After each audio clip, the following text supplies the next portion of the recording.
Hi, this is Jeff Blauette, technical agronomist with Cooperative Farmers Elevator. And on this week's Field Friday segment, we're back out in the corn again. There's some things going on out here as things progress here this season, and especially we get into the drier areas. We're in Lyon County here. Some of these areas continue to miss the rains, and we're seeing more problems show up obviously where we're missing the rains versus where we've had the rains. So I thought we'd touch on some things we're seeing here yet now. As this corn really gets into this rapid growth phase, you're going to start to see, if it's not happy, you'll start to see the areas that are and that aren't separate themselves. So that's why you're starting to see a lot of up and down areas in some of these cornfields. Various things, are being presented to us as far as a problem with the lack of moisture. And probably one of the bigger things is now, once this corn gets, we're kind of to that done spraying corn time frame, that corn really wants to grow fast. Some of this corn's got a really nice look to it around the country, but a few fields here and there don't, or areas in fields don't. And one of the things we're running into is when that corn really wants to get into that rapid growth phase of the season, kind of that grand growth stage we call it, it's really in high need of potassium. So when we need potassium, one of the things that's a struggle is we have a hard time taking up potassium out of the soils if we don't have enough moisture in the soils.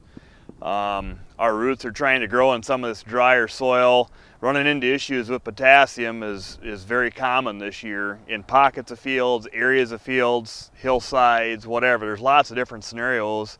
They all could have been fixed by some more rain, but obviously we can't control that. So potassium deficiency has a pretty characteristic look. You can see, a off-colored yellowish look in pockets, but as you look up close to the plants, you can see here there's some stunted plants that are short of potassium, and they basically have the outer edges of the older leaves, the bottom leaves on the plant, are getting cannibalized to potassium.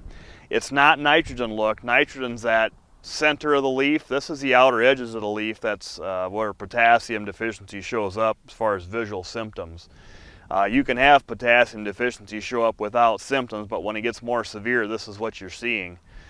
Lots of causes within fields or field to field. Matter of fact, the field we have across the road looks fine. It looks great. No potassium deficiency, has a nice green look to it.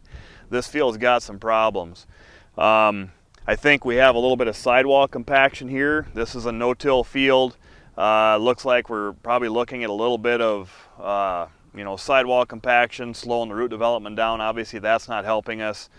If you look closer at this picture, you can kind of see this. We had a lot of rootless corn this year, so you can see a lot of these corn plants are leaning one way or the other, not all standing vertical. Some are leaning right, some are leaning left, or whatever. Their nodal roots tried to come out when it was really dry, and they really struggled to get going. So they're not anchoring that plant very well because they don't have a big root system. We're seeing worse potassium. This is a no-till field, so we probably should have a little bit more moisture in this field than a tilled field, but we still are struggling here.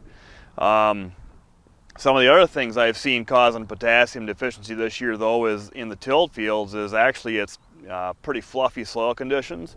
We didn't have a lot of moisture during planting, so the soil conditions actually worked up really nice and fine. But if we got a little bit aggressive with tillage, we have some fluffy soils out there that are causing problems too. In a lot of cases, we do the same tillage that we've been doing for years. It works fine. If we get moisture to settle that soil out, and if we're not under extreme dry conditions, not a problem. This year we do see that. Another thing that's pretty common this year that we're seeing with nutrient deficiencies is shallower planting. A few of these fields got planted pretty early. Guys were a little bit cautious on, the soil temperatures were pretty cool in April yet, and maybe you wanted to plant a little shallower. That's never advised, and that's always going to be an increased risk of a problem, and we really see it this year. I would advocate you should never ever plant corn regardless of the situation less than 1 3/4 inches, but I would really prefer to be at least 2. Deeper is better than too shallow. Reason for that is those nodal root systems want to initiate above that seed about so far, and if we're planting shallower, we're making that root system trying to emerge closer to the surface. And obviously when we're dry, the closer to the surface we are, the drier the conditions, especially if we did tillage and dried it out some during that tillage pass, and we're running into problems there. you can dig up plants, dig up roots, and you can kind of see some of these shallow planted fields have more problems this year. Again, if we'd have had some rains during the spring like we're supposed to, would have come through it, been fine. Wouldn't have been as big of a deal, but this year every little thing is making a difference.